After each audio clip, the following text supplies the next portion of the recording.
Hello everyone, this is Mohammad Sadiq from Fathom Academy. Last time हम लोग 3 सितंबर को मॉर्निंग सेशन में जेईई मेन का जो पेपर हुआ था उसका फिजिक्स सेक्शन डिस्कस कर रहे थे, तो उसी को आगे आज कंटिन्यू करते हैं। एंड नेक्स्ट क्वेश्चन हमारा जो यहाँ पर है, that is when a diode is forward biased, it has a potential drop of 0.5 volt. The safe limit of current through the diode is 10 milliampere. If a battery of EMF 1.5 volt is used in the circuit, the value of minimum resistance to be connected in series with the diode so that current does not exceed the safe limit. Okay, so हमें यहाँ पर एक diode दिया हुआ है और forward biased में उसके अक्रॉस 0.5 वोल्ट पोटेंशियल ड्रॉप होता है। ओके, एंड फॉरवर्ड बाइस्ड एक बार जब वो डायोड फॉरवर्ड बाइस्ड हो जाता है देन उसमें उसके अक्रॉस वोल्टेज वेरिएशन ज़्यादा नहीं होता है। ओके, सो इस तरह से इसके अक्रॉस फॉरवर्ड बाइस्ड में 0.5 वोल्ट वोल्टेज है और जो सेफ लिमिट है करंट की दैट इज 10 मिली एम्पियर, उससे ज़्यादा करंट नहीं पास होनी चाहिए। एंड इसके साथ हमें एक सीरीज में रजिस्टर कनेक्ट करना है, से दिस इज आर, और इस पर हमने जो सप्लाई लगा रखी है वो है 1.5 volt. This is the supply. So इस रेजिस्टेंस की वैल्यू मिनिमम कितनी होनी चाहिए ताकि यहाँ पर जो करंट है वो सेफ लिमिट को एक्सीड ना करे, ये हमें कैलकुलेट करना है।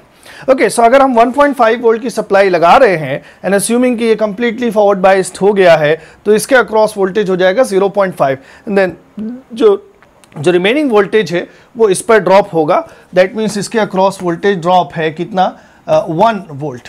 ओके, एंड से मैक्सिमम करंट पास हो रही है यहाँ से 10 मिली एम्पियर। सो मैक्सिमम अगर 10 मिली एम्पियर करंट पास हो रही है, सो वी कैन कैलकुलेट कि उस रेजिस्टेंस की वैल्यू कितनी होनी चाहिए। So R will be equal to simply V upon I. V is 1 volt divided by current which is 10 milli ampere, so 10 into 10 एस टू द पावर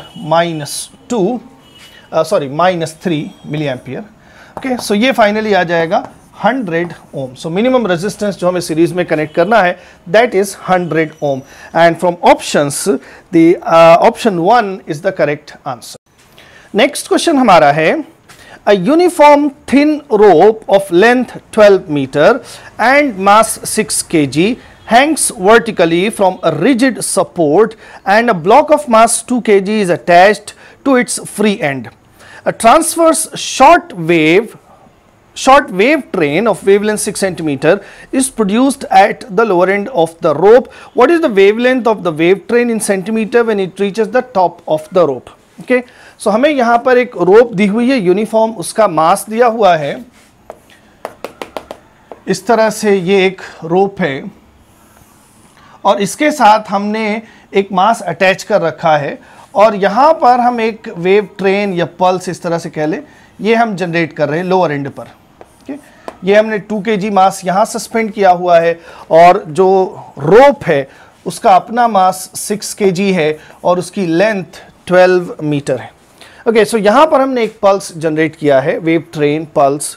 सो इसकी जो wave length है यहाँ पर that is equal to 6 metre. So say यहाँ λ1 is equal to 6 centimetre. So ये pulse या wave train जब टॉप मोस्ट पॉइंट पर पहुँचेगी तो वहाँ पर वेव लेंथ क्या होगी ये हमें कैलकुलेट करना है। ओके, नाउ इस पर जब वेव ट्रेन प्रोपेगेट करेगी तो एक चीज कांस्टेंट रहेगी, that is frequency. Frequency source पर डिपेंड करती है। सोर्स जो यहाँ पर जो डिस्टर्बेंस क्रिएट कर रहा है, जब उसकी फ्रीक्वेंसी चेंज होगी तभी वेव की भी फ्रीक्वेंसी चेंज होगी। सो वेव नीचे से ऊपर तक जाएगी, उसकी फ्रीक्वेंसी कांस्टेंट रहना है। देन वी नो वेव के लिए रिलेशन होता है v is equal to nu lambda and nu has to be constant. New has to be constant.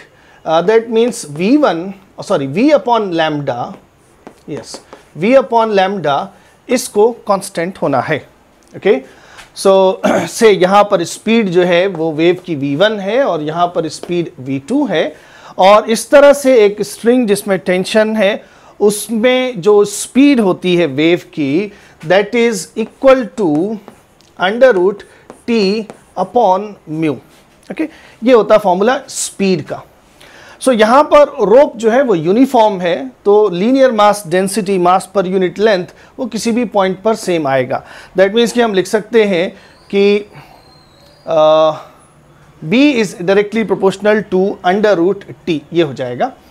सो अगर इस वाला रिलेशन है यहाँ से हम देखें तो ये हो जाएगा under root T upon lambda, that will be constant. Okay, for two different values we can write del under root t1 upon lambda 1 is equal to under root t2 upon lambda 2, ये हो जाएगा। और lambda 2 अगर हमें calculate करना है, so lambda 2 will be equal to lambda 1 and under root t2 upon t1, ये हो जाएगा। so further हमें टेंशंस कैलकुलेट करना है लोएस्ट पॉइंट पर और अपर मोस्ट पॉइंट पर क्या है।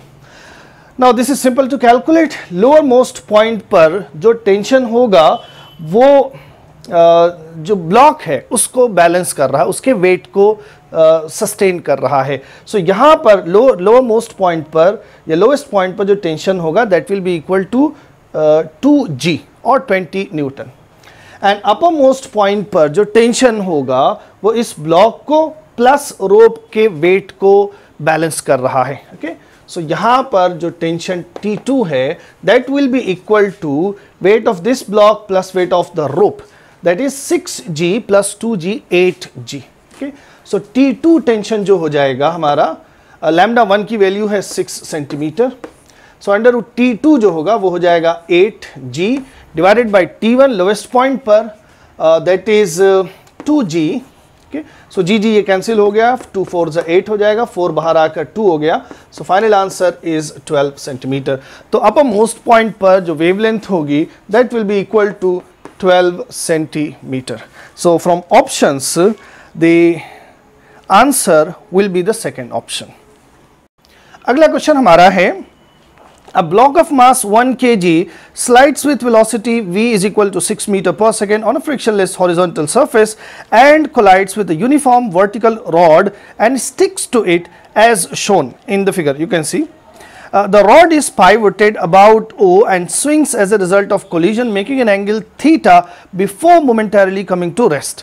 If the rod has mass capital M is equal to 2 kg and length is equal to 1 meter, the value of theta is approximately। Okay, so इस तरह का ये एक इनइलास्टिक कोलिजन हो रहा है।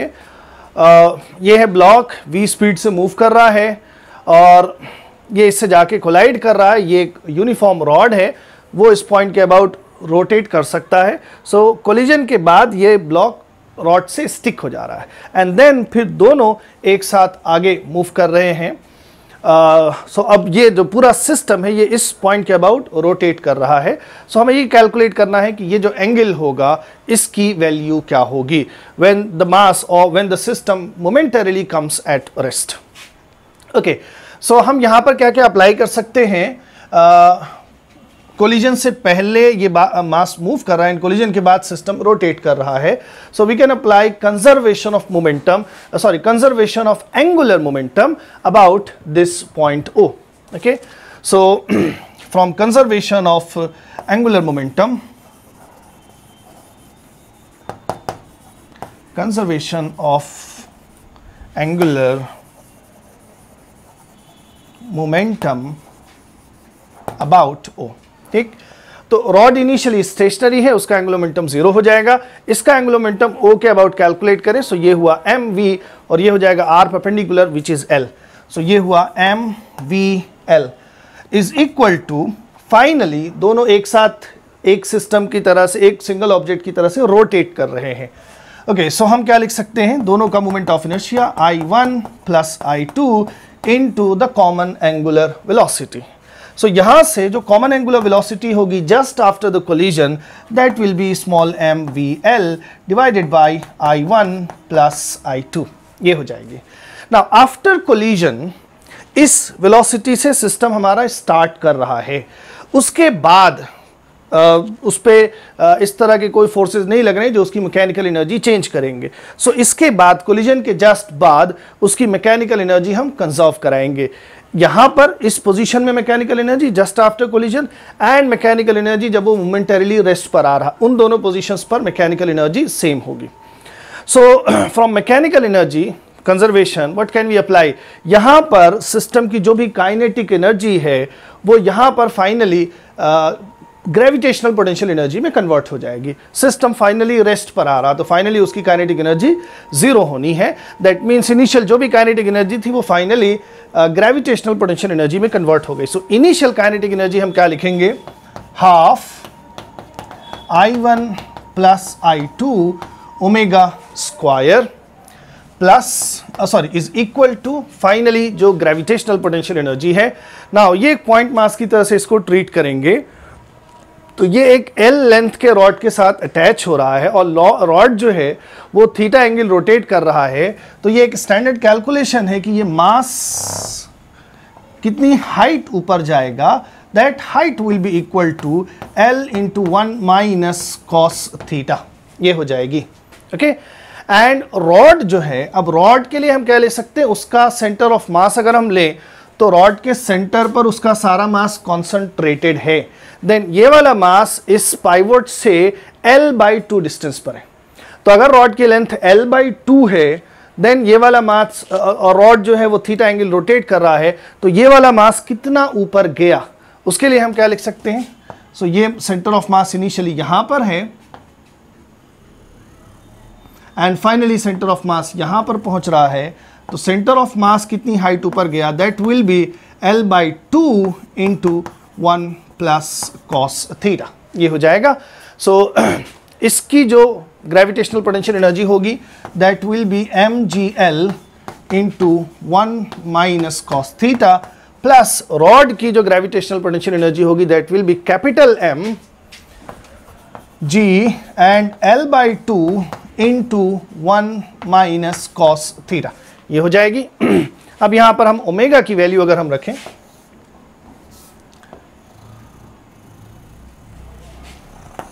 ओके, सो ओमेगा की वैल्यू अगर हम रखें सो ये हो जाएगा half I1 plus I2 into omega which is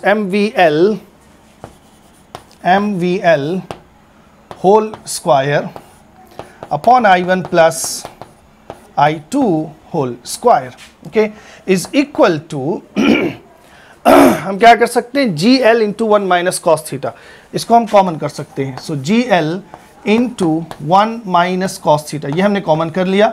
then हमारे पास ब्रैकेट में बचेगा यहाँ पर स्मॉल m और यहाँ पर कैपिटल M/2, ओके, ये हो जाएगा। अब हम यहाँ से देख सकते हैं I1 प्लस I2 एक यहाँ से कैंसिल हो जाएगा। सो लेफ्ट हैंड साइड में हमारे पास बचेगा MVL, या उसका स्क्वायर कर लेते हैं हम, let us see. So half times and then M square V square L square upon I1 plus I2 is equal to GL into 1 minus cos theta into small m plus capital M upon 2, ये हो जाएगा। सो यहाँ से एक L भी हम cancel कर सकते हैं। ओके, अब आई थिंक हमें, या एक काम हम करें, इस L को एक ही साथ कैंसिल कर लेंगे। Let's keep it here. हम यहाँ पर I1 I2 की वैल्यू लिख रहे हैं। सो M square V square L square upon I1 जो है, जो ब्लॉक है उसका मोमेंट ऑफ इनर्शिया है, सो वो पॉइंट मास की तरह से होगा और ये है एक्सिस ऑफ रोटेशन, यहाँ से पास हो रही है, सो उसका मोमेंट ऑफ इनर्शिया हो जाएगा ML स्क्वायर, ओके। और रॉड के लिए, रॉड के एंड से मोमेंट एक्सिस पास हो रही है, तो उसके लिए मोमेंट ऑफ इनर्शिया हो जाएगा ML square upon 3। So this will be ML square upon 3, this is equal to GL into 1 minus cos theta into M plus capital M upon 2, okay. ना यहाँ से L स्क्वायर नीचे से अगर common कर लें तो वो कैंसिल हो जाएगा। अब आई थिंक हमें यहाँ पर वैल्यूज़ रख लेनी चाहिए। सो हाफ और जो ब्लॉक है उसका मास दे रखा है 1 kg, this is 1, so simply ये 1 हो जाएगा। और V की वैल्यू दे रखा है 6, so that will become 36 and then ये L कैंसिल हो गया। सो divided by small m again 1 plus capital M, और कैपिटल M की वैल्यू दे रखी है 2, सो ये हो जाएगा 2/3, ओके, इस तरह से। So this is half into 36 upon 1 plus 2 by 3 is equal to, G is 10, L is 1, and then 1 minus cos theta, small m 1, and capital M is 2, so 2 upon 2 is again 1. Okay, so what can we write? This would become 3 plus 2, 5. Okay, so what can we write? ये 3 ऊपर चला जाएगा, 36 into 3 upon 2, sorry 5 into 2, that would be 10, और इस 10 को नीचे ले आए तो ये हो गया यहाँ पर और 10, that is equal to 1 minus cos theta into ये जो 2 है इसको भी यहाँ हम ला के लिख सकते हैं. ओके, सो फाइनली अब ये हमारे पास हुआ, ये हो जाएगा 18 into 3 is 54, and 54 upon 100 is 0.54. So 1 minus cos theta is equal to 0.54. Okay, then cos theta will be equal to 1 minus 0.54, that is 0.46. Okay, so cos theta की वैल्यू 0.46 आ रही है. देन हमें यहाँ से जो ऑप्शंस दिए हुए हैं उसमें से बताना है कि एंगल क्या होगा, एंगल की वैल्यूज क्या होंगी. ओके, सो हमें मालूम है कि cos 60 डिग्री 0.5 होता है, और एंगल जब हम और बढ़ाएंगे तो cos की वैल्यू घटती है. ओके, सो ये स्लाइटली लेस देन 0.5 है. दैट मीन्स जो एंगल हमारा होगा that will be slightly more than 60 degree होगा. ओके, सो 60 डिग्री पर हाफ, दैट मीन्स इस वैल्यू पर एंगल क्या होगा, 60 से थोड़ा ज़्यादा होगा. और थोड़ा ज़्यादा जो वैल्यूज़ दे रखी है 60 से, वो 63 एंड 69 दे रखी हैं, तो थोड़ा ज़्यादा अगर हम लेंगे that will B 63. Okay, so the angle made by the rod when the system comes at rest momentarily is 63 degrees. So from the options, option number 2 is the correct answer. अगला question हमें दिया हुआ है, in a Young's double slit experiment, light of 500 nanometer is used to produce an interference pattern when the distance between the slits is 0.05 millimeter. The angular width in degree of the fringes formed on the distance screen is close to. Okay, so यहाँ पर angular width fringe की क्या होगी वो हमें calculate करना है. So angular width क्या होती है fringe की, उसके लिए हम क्या लिखते हैं, fringe width upon distance between the plane of the slits and the screen. Okay, and then fringe width beta की वैल्यू हम लिखते हैं capital lambda capital D upon small d, and then divided by capital D, तो हमारे पास बचेगा lambda upon small d. Okay, so fringes की angular width simply lambda upon small d है. lambda question में दे रखा है 500 nanometer, so this is 500 into 10s to the power minus 9, and distance between the slits is 0.05, that means 5 into 10s to the power minus 5 हो जाएगा SI में. So finally this is ये -5 ऊपर जाएगा +5 हो जाएगा, +5 एंड +2 +7 है टोटल पावर, और -9 करेंगे सो हमारे पास पावर बचेगी 10s to the power -2. Okay, so ये आ रही है एंगुलर विड्थ रेडियन में. ओके, अब इसको हमें डिग्री में कन्वर्ट करना है. We know 1 radian approximately 57 degree होता है. सो ये क्या है, 1/100 रेडियन है. So 1/100 will be 1/100 radian will be 0.57 degree. ये हो जाएगा. So from the options, the correct answer, the correct option is the 4th one. अगला क्वेश्चन हमारा है, magnitude of magnetic field in SI units at the center of a hexagonal shaped coil of side 10 centimeter and 50 turns and carrying current I ampere in units of mu naught I upon pi. Okay, so mu naught I upon 2 pi k का जो factor होगा वो हमें बताना है यहाँ पर. Okay, so ये एक हेक्सागोनल शेप का कॉइल है, इसमें 50 टर्न्स हैं और इसमें एक करंट है I, और इसकी वजह से इसके सेंटर पर जो मैग्नेटिक फील्ड होगी, नेट मैग्नेटिक फील्ड, वो हमें कैलकुलेट करना है.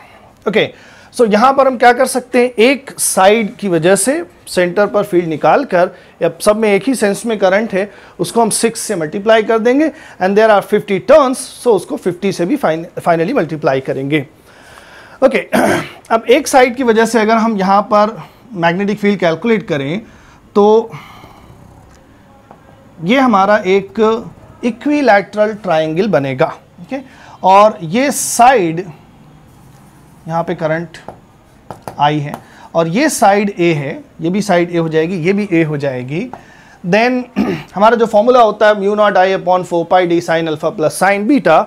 सो यहाँ पर जो एंगल्स सबटेंड होंगे, ये दोनों ही एंगल्स क्या होंगे, 30 degree and 30 degree, whole is 60 degree.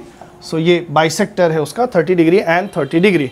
ये हो जाएगा पॉइंट इस स्ट्रेट सेगमेंट से, और इस पॉइंट की जो डिस्टेंस है यहाँ बना लेते हैं, ओके। ये जो हाइट होगी इस इक्विलैटरल ट्राइंगल की, वो हम कैसे कैलकुलेट कर सकते हैं। ये एंगल होगा हमारा 60 degree, then height upon hypotenuse that is d upon a, इसको हम अलग से निकाल सकते हैं। d upon a is sine 60 which is √3/2। So d is equal to a√3 upon 2, ये हो जाएगा। So d is equal to a√3 upon 2, ये हो गया, ओके। सो इस एक सेगमेंट की वजह से जो मैग्नेटिक फील्ड होगी, let's call that b dash, that will be mu naught I upon 4 pi d and sine alpha plus sine beta. So दोनों ही एंगल सेम है, तो हम यहाँ पे क्या लिख सकते हैं, 2 times sign theta, okay. So ये हो जाएगा mu naught I upon 2 pi d and sine theta, okay. और d की वैल्यू अगर हम रख लें यहाँ पर, so this is mu naught I upon 2 pi, d की जगह हम रख सकते हैं a√3 अपॉन 2। सो अपॉन 2 यहाँ से करेंगे, ये इससे कैंसिल हो गया, and then sine theta, okay. So finally this expression is mu naught I upon pi a√3 and sine theta.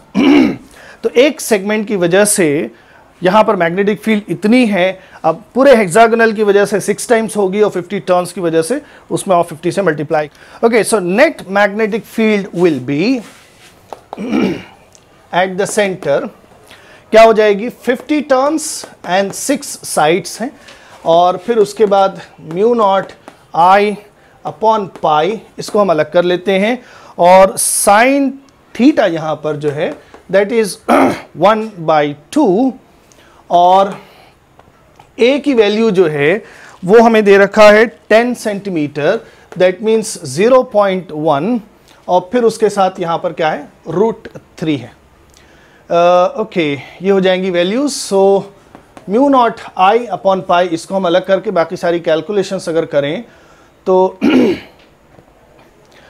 This would become, ये है 2 × 0.1। सो ओके, सो एक काम कर लेते हैं, यहाँ से ये 0.1 हटा के इसको 500 कर ले, 500 एंड देन 2 3s 6, ये हो जाएगा, और √3 से ये कैंसिल होगा, तो यहाँ पर √3 बच जाएगा, ओके। सो हमारे पास फाइनली बचा 500√3 and then mu naught I upon पाई, ये हो जाएगा, ओके।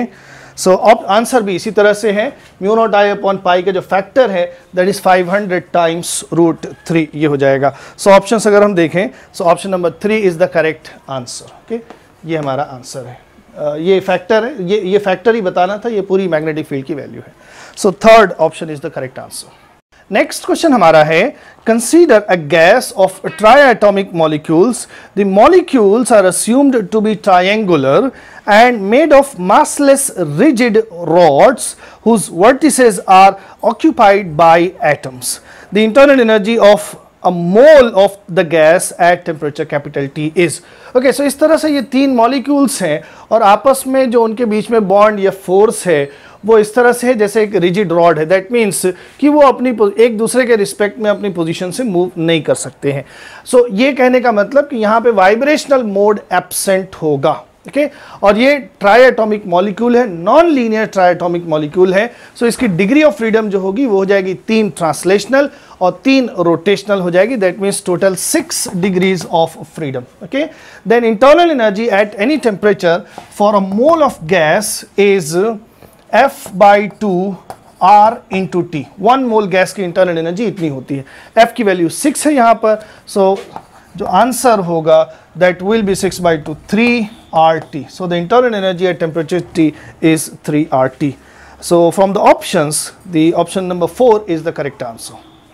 नेक्स्ट क्वेश्चन हमारा है, two isolated conducting spheres S1 and S2 of radius 2 by 3r and 1 by 3r have 12 microcoulomb and 3 microcoulomb charges respectively and are at large distance from each other.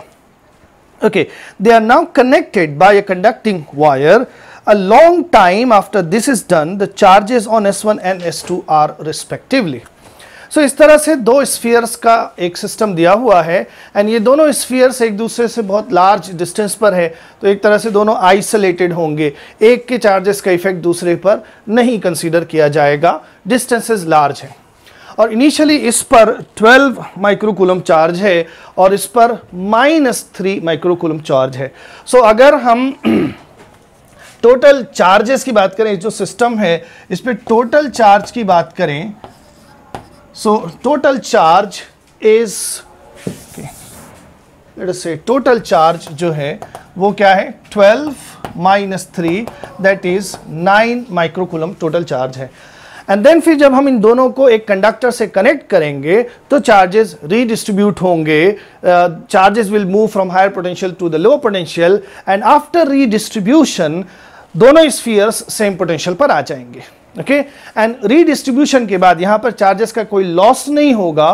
So redistribution के बाद again total system पे जो charge होगा that will be 9 microcoulomb. Okay, so say redistribution के पास इसके पास Q1 charge है और इसके पास Q2 चार्ज है। So Q1 and Q2 from charge conservation Q1 plus Q2 will be equal to 9 microcoulomb. Okay, say this is question number 1। And उसके बाद दोनों spheres जो होंगे वो सेम पोटेंशियल पर आ जाएंगे। सो पोटेंशियल की वैल्यू अगर हम लिखें सो ये क्या हो जाएगा KQ1 upon radius which is 2 by 3r, so 2r upon 3 is equal to, इसका पोटेंशियल क्या होगा KQ2 अपॉन r by 3, ये हो जाएगा। सो यहाँ से 3k r ये कैंसिल हो गया और Q1 की वैल्यू हम देखें तो ये आ जा रही है 2Q2। Okay, so from equation 1 Q1 की जगह हम 2Q2 रखें plus Q2 is 9, that means 3Q2 is 9 and Q2 is equal to 3 microcoulomb. Okay, and if Q2 is 3 microcoulomb then Q1 is 6 microcoulomb. Okay, so S1 sphere जो है S1 S2 इस तरह से है। S1 पर redistribution जब होगा उसके बहुत देर बाद S1 पे चार्ज की वैल्यू है 6 एंड S2 पे चार्ज की वैल्यू है 3 microcoulomb. So from options the correct answer will be the first one. First option is the correct answer. अगला क्वेश्चन हमें दिया हुआ है A bakelite beaker has volume capacity of 500 cubic centimeter at 30 degrees Celsius. When it is partially filled with Vm volume at 30 degrees Celsius of mercury, it is found that the unfilled volume of the beaker remains constant as temperature is varied. और यहाँ पे जो beaker है Bakelite उसका volume coefficient क्या है वो दे रखा है और मरकरी का भी क्यूबिक कोफिशिएंट जो होगा, क्यूबिक कोफिशिएंट एक्सपेंशन जो होता है वो दे रखा है। एंड देन हमें ये बताना है कि वॉल्यूम जो मरकरी का वॉल्यूम है वो कितना है। ओके, सो क्वेश्चन इस तरह से, ये बीकर है एक और उसमें हमने कुछ वॉल्यूम मरकरी का ले रखा है। बीकर का वॉल्यूम 500 cc है और हम ये ऑब्जर्व कर रहे हैं कि ये जो अनऑक्यूपाइड वॉल्यूम है ये किसी भी टेम्परेचर पर सेम रहता है, अनऑक्यूपाइड वॉल्यूम नहीं चेंज हो रहा है। देन हमें ये बताना है कि जो मरकरी का वॉल्यूम है वो कितना है, इनिशियली कितना है। ओके, सो अगर यहाँ पर ये अनऑक्यूपाइड वॉल्यूम नहीं चेंज हो रहा है दैट मीन्स कि बीकर के वॉल्यूम में जितना एक्सपेंशन हो रहा है एग्जैक्टली उतना ही वॉल्यूम एक्सपेंशन मरकरी का भी हो रहा है। ओके, सो यहाँ पर हम क्या लिख सकते हैं कि बैकेलाइट जो बीकर है उसके वॉल्यूम में जितना चेंज आएगा एग्जैक्टली उतना ही चेंज मरकरी के वॉल्यूम में भी आएगा। In that situation the Anfield volume will remain same at any temperature. Okay, so volume expansion का जो केस होता है वहां से हम क्या लिखते हैं, fractional change in volume is equal to gamma delta T, इस तरह से लिख सकते हैं। So from here you can see delta V is equal to V gamma delta T हो जाएगा। सो हम यहाँ पे लिखेंगे V volume of beaker, gamma of beaker into delta T is equal to volume of mercury and volume coefficient of mercury and then delta T. Now temperature change is same for both mercury and the beaker. So condition क्या बन रही है, VB gamma B is equal to VM gamma M, और यहाँ से अब हम VM calculate कर सकते हैं. So this is 500 cc and beaker का जो वॉल्यूम कोफिशिएंट दे रखा है that is 6 into 10 raised to the power -6 and mercury के लिए जो वॉल्यूम कोफिशिएंट है that is 1.5 into 10 raised to the power -4, ये हो जाएगा. ओके, सो 1.5 ये इसमें 4 टाइम्स चला जाएगा एंड -4 को ऊपर अगर हम ले जाएं तो ये +4 हो जाएगा और +2 यहाँ से ले लें तो ऊपर टोटल पावर +6 हो जाएगी और ये -6 है. सो -6 एंड देन +6 वो कैंसिल हो जाएगा. सो हमारे पास बचेगा 5 into 4 that is 20 cc. Okay okay, so this is 20 cc. So originally जो मरकरी का वॉल्यूम है that is 20 cubic centimeter. So from options okay, ये न्यूमेरिकल आंसर क्वेश्चन था, तो इसमें जो आंसर होगा न्यूमेरिक में दैट विल बी 20. अगला क्वेश्चन हमारा है, a cricket ball of mass 0.15 kg is thrown vertically up by a bowling machine so that it rises to a maximum height of 20 metre after leaving the machine. If the part pushing the ball applies a constant force F on the ball and moves horizontally a distance of 0.2 meter while launching the ball, the value of F in Newton is. So F की numerical value क्या आएगी वो हमें बताना है. Okay, so इस तरह से हम assume कर सकते हैं कि एक bowling machine है और ये जो machine का part है ये ball को push कर रहा है और जो मशीन ने फोर्स लगाया है वो F है और बॉल को कितनी डिस्टेंस तक मशीन ने पुश किया है that is 0.2 metre. Okay, and उसके बाद ये कांटेक्ट रिलीज हो जा रहा है और बॉल जो है वो इस पार्ट से ऊपर वर्टिकली अपवर्ड रिलीज हो रही है. ओके, सो हम ये बीच में मान सकते हैं कि जो भी कोलिजन्स होंगे they are elastic and there is no loss of energy. तो हम यहाँ पे क्या अप्लाई कर सकते हैं कि ये मशीन है उसने बॉल पे वर्क किया, वही वर्क यहाँ पर बॉल की काइनेटिक एनर्जी में कन्वर्ट हो रखा है एंड देन बॉल जब मैक्सिमम हाइट पर पहुंचेगी तो यही काइनेटिक एनर्जी फिर यहाँ पर पोटेंशियल एनर्जी में कन्वर्ट हो रही है. Okay, so from conservation of energy we can say कि यहाँ पर जो पोटेंशियल एनर्जी है that is equal to the work done by the machine. Okay, so इस तरह से अगर हम लिखें, so work done by the machine is force into displacement that is equal to potential energy at height h mgh. Ball का mass दे रखा है 0.15, g की वैल्यू 10 और h की वैल्यू दे रखा है 20 metre. Okay, so f is equal to क्या हो जाएगा 0.2 उससे हम डिवाइड कर लेंगे. ओके, सो अगर हम ये डेसिमल यहाँ से और यहाँ से हटाएं तो ये हो जाएगा 15 और ये हो जाएगा 20. सो ये इससे कैंसिल हो जाएगा. सो हमारे पास बचेगा 15 into 10 that would be 150 newton. So force applied by the machine on the ball is 150 newton. So जो डिजिट्स होंगे आंसर में दे आर 150. अगला क्वेश्चन हमारा है, when a long glass capillary tube of radius 0.015 centimeter is dipped in a liquid, the liquid rises to a height of 15 centimeter within it. If contact angle between the liquid and the glass is close to 0 degree, the surface tension of the liquid in millinewton per meter is. Liquid की density दे रखा है and give answer in closest integer. इस तरह से calculate करना है. तो ये भी बिल्कुल simple straightforward formula based question है. कैपिलरी राइज हम कैसे लिखते हैं, 2t cos theta upon rho G small r, इस तरह से लिखते हैं. एंगल ऑफ कॉन्टैक्ट 0 है तो ये हो जाएगा 1. सरफेस टेंशन की वैल्यू कैलकुलेट करना है, so t will be h rho g r upon 2, ये हो जाएगा. अब यहाँ पे हमें सारी वैल्यूज पुट करनी है. h की वैल्यू दे रखा है 15 centimetre, so that would be 0.15 metre. Density दे रखा है 900 kg per meter cube. Yes, 900 kg per meter cube. जी की वैल्यू हम ले लेंगे यहाँ से 10 और रेडियस की वैल्यू दे रखा है 0.015 सेंटीमीटर। सो उसको अगर हम कन्वर्ट करें so we can write 15 into 10⁻⁻⁵ metre में हो जाएगा and then whole thing divided by 2 है। ओके सो इसको अगर हम कैलकुलेट करें सो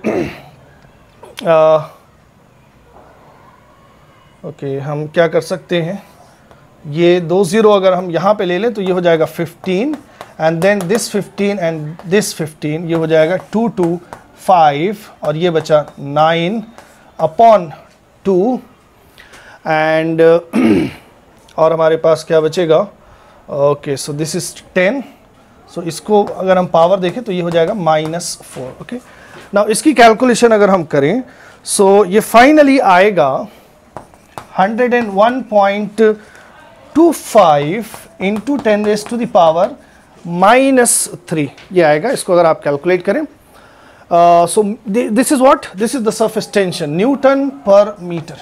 ओके और अगर ये -3 एक साथ ले लें तो ये हो जाएगा मिली न्यूटन पर मीटर। सो जो क्लोजेस्ट इंटीजर जो होगा that will be 101 milli newton पर मीटर। ओके ये हो जाएगा। सो आंसर में जो हमें डिजिट्स लिखने हैं दे आर 101 101। अगला क्वेश्चन हमें दिया हुआ है, a person of 80 kg mass is standing on the rim of a circular platform of mass 200 kg rotating about its axis as 5 revolutions per minute, that is RPM. The person now starts moving towards the center of the platform. What will be the rotational speed in RPM of the platform when the person reaches the center? Okay? तो इस तरह से ये एक circular platform है और ये initially 5 RPM, इसकी जो इनिशियल स्पीड है angular speed that is 5 RPM है। ओके एंड देन ये जो पर्सन है यहाँ से ये सेंटर की तरफ मूव कर रहा है, तो जब ये सेंटर पर पहुंच जाएगा उस टाइम पर उस प्लेटफॉर्म की एंगुलर स्पीड क्या होगी ये हमें कैलकुलेट करना है। ओके सो यहाँ पर हम अब जो ये ऑब्जर्वर है, ये जो पर्सन है, ये सिस्टम के अंदर ही मूव कर रहा है, बाहर से कोई एक्सटर्नल फोर्स नहीं लग रहा, कोई टॉर्क नहीं लग रहा है। So we can apply conservation of angular momentum. So from conservation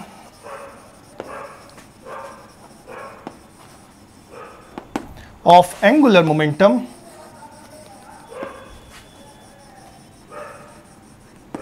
अब हम यहां पे क्या लिख सकते हैं, इनिशियली जो पर्सन है उसका मोमेंट ऑफ इनर्शिया से I1 है और जो प्लेटफॉर्म है सर्कुलर प्लेटफॉर्म उसका मोमेंट ऑफ इनर्शिया I2 है and then initial angular velocity is equal to, जब ये पर्सन इस सेंटर पर पहुंच जाएगा तो वो एक्सिस ऑफ रोटेशन पर आ गया, अब उसकी डिस्टेंस एक्सिस ऑफ रोटेशन से 0 है, so the moment of inertia will be 0।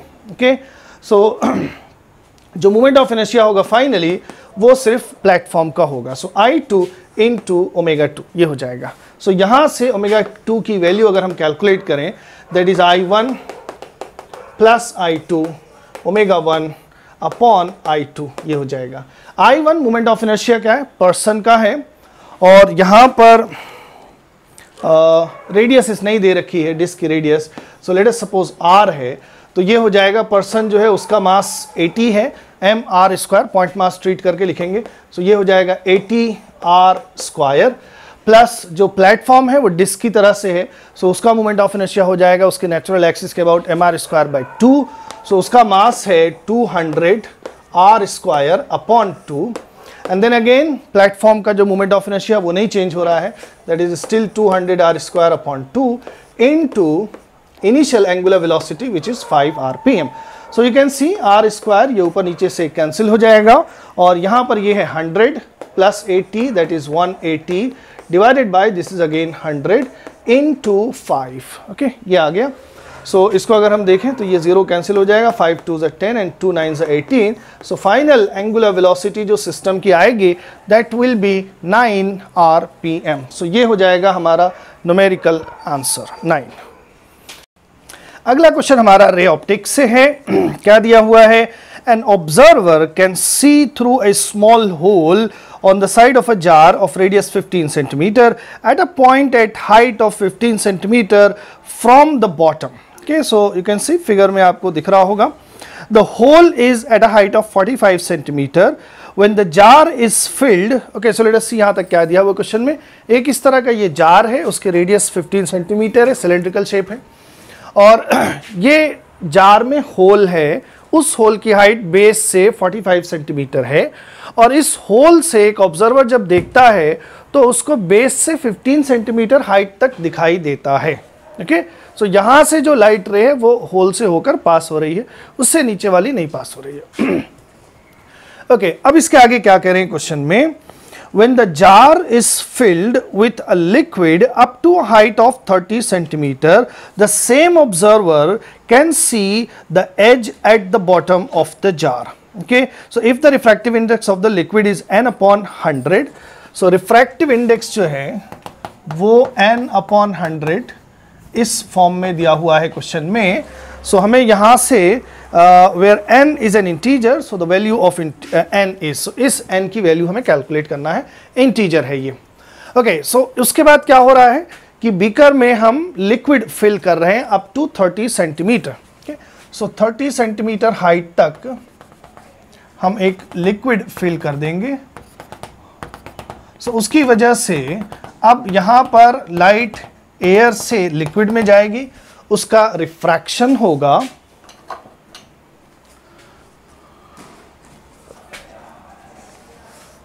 Okay, यहीं तक लेते हैं, ये हमारा 30 सेंटीमीटर है. ओके, सो ये हाइट जो है लिक्विड हमने 30 सेंटीमीटर हाइट तक फिल किया हुआ है. ओके, सो अब क्या हो रहा है कि ये जो लाइट रे है, अच्छा अब यहाँ पर हम प्रिंसिपल ऑफ रिवर्सिबिलिटी क्या लगा सकते हैं. अगर इधर का पोर्शन दिख रहा है, लाइट रे यहाँ से यहाँ जा रही है, so from principle of reversibility हम रे को इधर से इधर भी ले सकते हैं. सो अगर लाइट रे इधर से आ रही है तो रिफ्रैक्ट होकर यहाँ पहुँचेगी, तभी इस ऑब्जर्वर को ये बॉटम दिखाई दे रहा है when the container is filled with a certain liquid. Okay, so in the absence of liquid रे यहाँ तक पहुँच रही थी, और जब लिक्विड हम भर दे रहे हैं तो रिफ्रैक्शन की वजह से ये जो लाइट रे इंसिडेंट होगी वो बॉटम पर पहुँच रही है इस तरह से. ओके, सो अगर यहाँ से हम एंगल ऑफ इंसिडेंस की बात करें तो ये पूरी हाइट 30 सेंटीमीटर दे रखी है, ये पूरी हाइट 30 सेंटीमीटर है, और जो होल है उसकी हाइट 45 सेंटीमीटर है. दैट मीन्स कि अच्छा वो नहीं, हम दूसरी तरह से देखेंगे, ये 30 सेंटीमीटर है और यहाँ तक ये कितना है 15 सेंटीमीटर. दैट मीन्स कि ये वाली हाइट क्या हो गई, दिस इज ऑल्सो 15 सेंटीमीटर, और ये है रेडियस, ये भी क्या है 15 सेंटीमीटर. तो इस ट्राइंगल में अगर हम देखें, ये 15 सेंटीमीटर है, ये भी 15 सेंटीमीटर है. So this angle is 45 degree, and इसके जस्ट ऑपोजिट जो एंगल होगा that is also 45 degree angle. Okay, so अगर हम ये कहें कि लाइट रे इधर से आ रही है, सो उसका एंगल ऑफ इंसिडेंस 45 डिग्री हो गया, या फिर अगर लाइट इधर से जा रही है तो उसका एंगल ऑफ रिफ्रैक्शन 45 डिग्री हो गया. ओके, देन ये जो लाइट रे है ये लिक्विड में नॉर्मल से कितना एंगल बनाएगी ये हमें कैलकुलेट करना है. ओके, सो जो एंगल यहाँ पर होगा वही एंगल हम यहाँ पे लेंगे उसी को हम यहाँ पर भी दिखा सकते हैं. सो इसको अगर हम से आई ले रहे हैं तो let's call this angle R. So इस आर की वैल्यू हम कैसे कैलकुलेट कर सकते हैं, उसके लिए हम ये जो ट्राइंगल बन रहा है, this side and this side and this side. Okay, so इस ट्राइंगल में अगर हम देखें, इसको अलग से बनाकर, ये है हमारा एंगल R और ये है 15 सेंटीमीटर, और ये पूरी हाइट जो है this one that is 30 centimetre. So from there we can calculate the hypotenuse. Okay, so ये हाइपोटेन्यूज से ये L है. सो हाइपोटेन्यूज क्या हो जाएगा, under root 15 square that is 225 plus 30 square which is 900. Okay, ये हो जाएगा. नाउ 900 इज एक्चुअली 225 का 4 टाइम्स है 900. ओके, सो इसको हम लिख सकते हैं 4 times 900 and 4 times 2 to 5 is 900. So 4 times 2 to 5 and 1 2 to 5, that is 5 times 2 to 5, और 2 to 5 को बाहर ले लेंगे तो ये हो जाएगा 15 and अंडर रूट में हमारे पास बचेगा 5. ओके, सो ये जो हाइपोटेन्यूज है उसकी वैल्यू हमने कैलकुलेट कर ली 15 अंडर रूट 5. नाउ इस एंगल का साइन अगर हम कैलकुलेट करें साइन r, तो वो हो जाएगा perpendicular 15 upon hypotenuse which is 15 root 5. So sin r की वैल्यू आ रही है 1 upon root 5. ओके, अब हम यहाँ पर ये एंगल ऑफ इंसिडेंस हमें मालूम है, ये एंगल हमने कैलकुलेट कर लिया, उसका साइन हमने कैलकुलेट कर लिया. Now we can apply Snell's law. So from Snell's law, light अगर हम यहाँ से मान रहे हैं कि एयर से आ रही है तो 1 into sin 45 will be equal to, इस मीडियम में लाइट जा रही है उसका refractive index into sine r, which is, okay, so let's write sin r. So sin 45 is 1 upon root 2 is equal to mu times sin r is 1 upon root 5. And then यहाँ से अगर हम mu की value लिखें तो ये हो जाएगा 5/2, that is under root 2.5. and under root 2.5 उसको हम कैलकुलेट करें सो इसकी वैल्यू आएगी 1.58. ओके, और क्वेश्चन में ये जो रिफ्रैक्टिव इंडेक्स है उसको लिखा हुआ है n अपॉन 100. सो इस म्यू को अगर अपॉन 100 करेंगे तो ये हो जाएगा 158 अपॉन 100. ओके, सो क्वेश्चन में जो म्यू n अपॉन 100 लिखा हुआ है, n की वैल्यू जो n की इंटीजर वैल्यू है दैट इज 158 ये हो जाएगी. Okay, so mu is equal to 158 upon 100. I think हमने कुछ और कह दिया. सो जो n है दैट इज 158 इंटीजर वैल्यू है, ये हो जाएगी. Okay, so this was JEE main paper 3 सितंबर को जो मॉर्निंग सेशन में पेपर हुआ था उसका ये डिस्कशन था आपके साथ. एंड इसके ऑब्जर्वेशन की बात करें तो इसमें कुछ क्वेश्चंस जो थे वो अच्छे थे, उनका स्टैंडर्ड अच्छा था, हाई कह सकते हैं. लेकिन कुछ और क्वेश्चंस जो थे वो straight forward formula based NCERT level के ही क्वेश्चंस थे. तो this was a balanced paper. इसमें अच्छे स्टैंडर्ड क्वेश्चंस, 5-6 स्टैंडर्ड क्वेश्चंस जो थे, ट्रिकी भी थे उनके सॉल्यूशंस, उसका और इजी कैटेगरी के जो क्वेश्चंस हैं उनका एक मिक्सअप था. सो ओवरऑल अगर हम इसको कहें सो ये moderate to slightly difficult category में रखा जाएगा. स्टिल हम 17-18 क्वेश्चंस तो इसमें हम बिल्कुल कर सकते हैं, बिल्कुल ऑन एन एवरेज हम 17-18 क्वेश्चंस कर सकते थे. Okay, so this was it. And next time अब आपके साथ 3 सितंबर को जो इवनिंग सेशन में पेपर हुआ था वो डिस्कस किया जाएगा. Thank you very much for being with me.